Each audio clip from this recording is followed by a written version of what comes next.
Your dental health brought to you by Tupelo Smiles Family and Cosmetic Dentistry.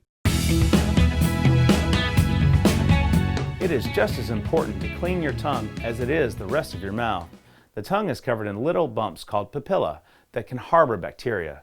Most of these bacteria foster a healthy environment for your mouth, but other kinds can cause bad breath, tooth decay, and gum infections. You can keep your tongue clean by brushing it gently a few times with a toothbrush and toothpaste. To take your cleaning to the next level, use a tongue scraper. You can find these at most drugstores for less than $10. Brush the scraper lightly across the surface of your tongue once or twice when you brush your teeth. This will remove more bacteria than brushing alone. It's quick and simple and will make your mouth feel fresher. For your dental health, I'm Dr. John Kenney.